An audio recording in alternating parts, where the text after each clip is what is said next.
Hi guys! Magluluto kami ng aming dinner. Chicken pops with gravy. Kakapatuloy si Tiana. Let's go guys! Yan.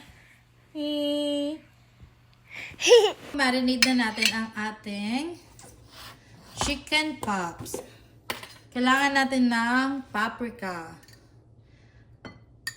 Half tablespoon ng paprika. Maglalagay din tayo ng Knorr powder or chicken powder.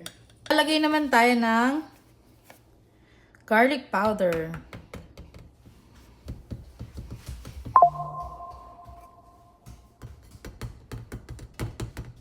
Yan, okay na yan. Tapos ng pepper.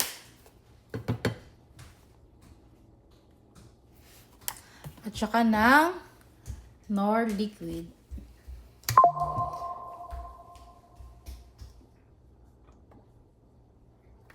Ayan. Paghahaluin lang natin sila. Yeah.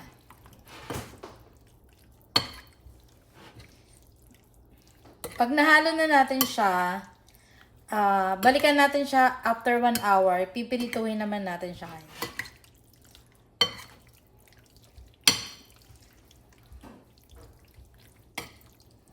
Ngayon naman, pagkatapos natin siya ibabad ng 1 oras, magagawa tayo ng breading. Doon muna tayo sa wet. Meron tayong harina dito. Nilagyan ko na ng pepper. Tapos, lalagyan natin ng 1 egg. Wet breading muna yung gagawin natin. Yan, hahaluin lang. Tapos, lalagyan ng konting water.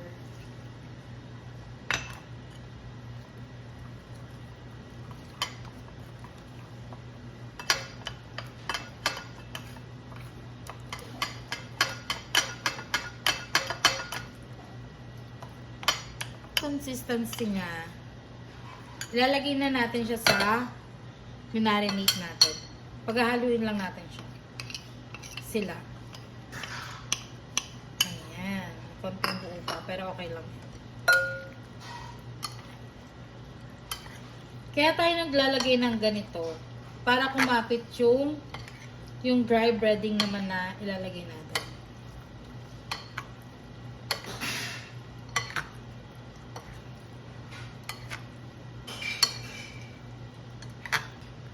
Dito naman tayo sa dry breading. Kailangan natin ng bowl. Kailangan natin ng cornstarch.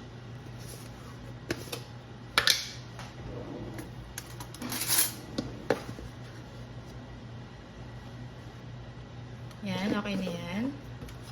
Tapos, maglalagay tayo ng tapioca starch.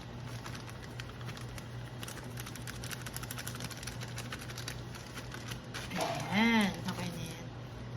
Tapos, maglalagay din tayo ng ground pepper. Amihan natin.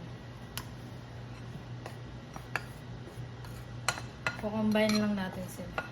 Ngayon naman, ilalagay na natin siya sa dry breading.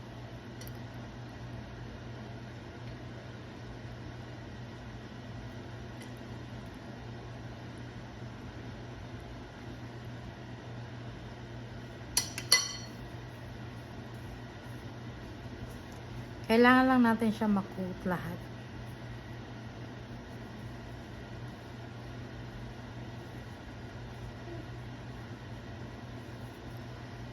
Yan, dagdagan pa natin.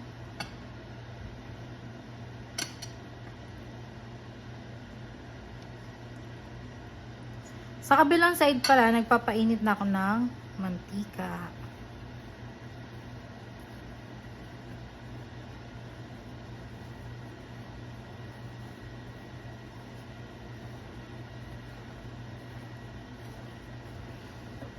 Yan, check natin yung mantika natin kung mainit na siya. Pag bumubula-bula na, okay na yan. Yan, medyo bumubula-bula na siya. So, pwede na natin lagay yung ating chicken. Kailangan natin natin itaktak ng konti bago natin ilagay. Ayan. Medyo malalaki yung chicken pop natin. Ha?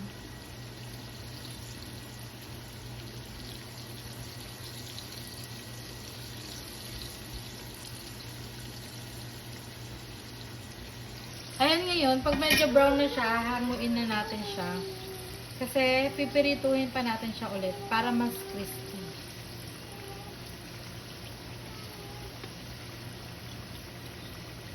Yan, lalaki ng chicken pop natin. Yes, Gianna.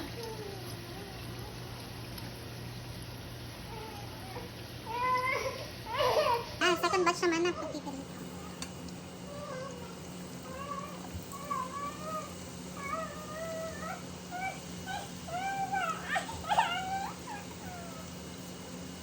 Si Gianna ngayon yung nasa tabi ko. Gusto niya magpabuhat, kaya lang hindi ko siya pwedeng buhatin kasi pinipirito to, delikado. Baka mapaso si Maring Gianna.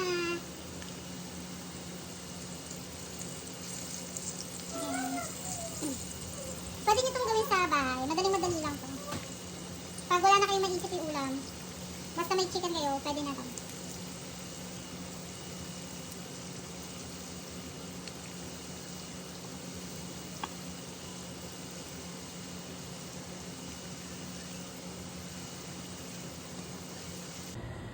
Ngayon naman, isa-second fry natin yung inahon nating chicken. Yung ginamit nating mantika kanina, yun din ulit yung gagamitin natin. So, papainitin mo lang siya ulit ng mas mainit. Tsaka mo ilalagay yung mga napirito mo na chicken. Para maging mas crispy yung chicken.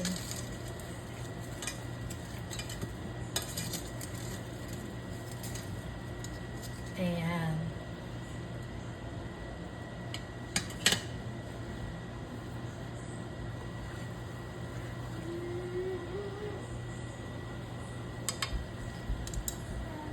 Ilagay na natin yung mga napirito nating chicken kanina.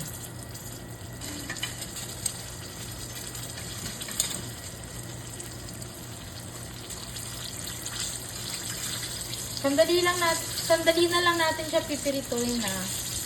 Kasi masusunog na siya. Ang gusto natin maging crispy. Hindi maging sunog. So, kailangan talaga bantayan ko.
Ito na ang ating chicken pop. Ayan, luto na siya. Ngayon naman, magagawa tayo ng gravy. At saka, magagawa din tayo ng mixed veggies with butter. Ngayon naman, magluluto tayo ng gravy. Meron tayong tubig dito. Tapos, maglalagay tayo ng harina. Ayan, ganyan kadami. Uh-oh, Gianna. Yan, kailangan lang natin siyang lusawin bago natin buksan yung apoy para hindi siya magbuo-buo. Ang dati ko kasing ginagawa, yung parang tinotoasted mo siya o parang ginigisa mo siya nang walang mantika. Pero kasi nagbubuo-buo pa rin eh. Kaya ganito na yung gagawin ko ngayon. Tapos, maglalagay tayo ng pepper. Medyo madaming pepper yan. Madami na yan.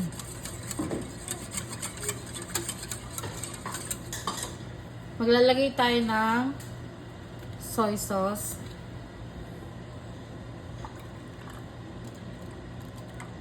Ayan, ganyan kadami. Ayan, ang ganda ng kulay. Maglalagay din tayo isang beef cubes.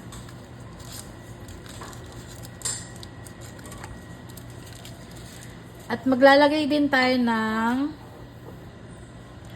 bagong cremate. Ano lang, ganito lang kadami. Or bawasan pa natin ng konti. Para lang mag-balance yung lasa. Ayan, ganito kadami. Okay na yan. Para mag-balance yung alat. Tapos, turn on na natin ang ating apoy. Or ang ating lutuan. Halu-haluin lang natin siya. Lalagyan na natin ng butter. What do you want? Kalahating butter lang yung ilalagay natin. Kasi yung kalahati, yun yung gagamitin natin sa mixed veggies. Ayan.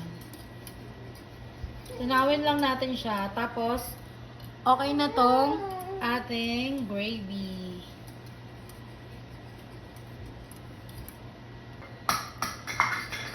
And naluto na ang ating gravy.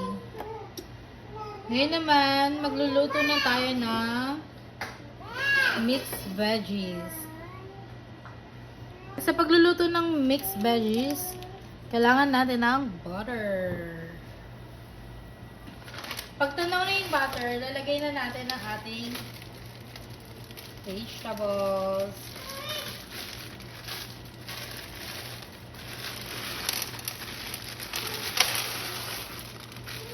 Ayan, damihan natin.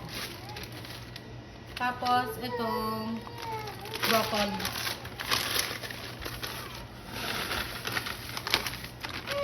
Ayan. Ang ilalagay lang natin dyan ay napangpalasa, salt. Yan, okay na yan. At saka, konting pepper.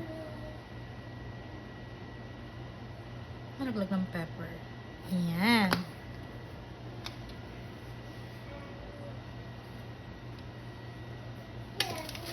Ayan.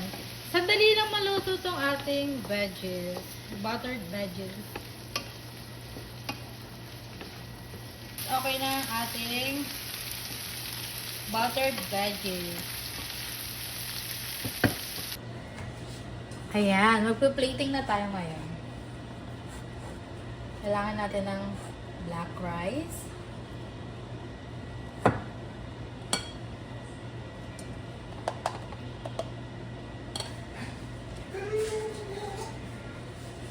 Tapos, chicken pot.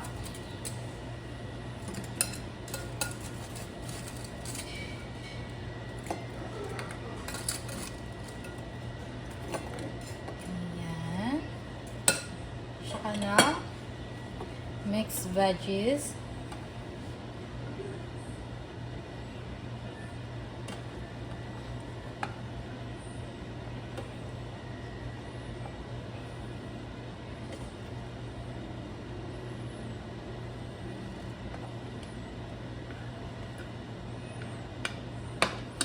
Siyempre, hindi natin makakalimutan ang ating gravy.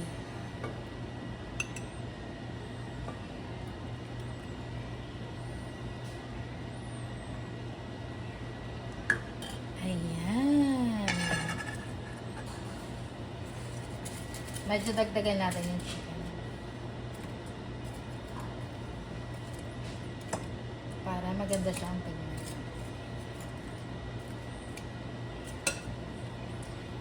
Ayan. Ito na ang ating chicken pop with gravy and veggies. Pala natin kung crunchy ba talaga tong chicken pop na to.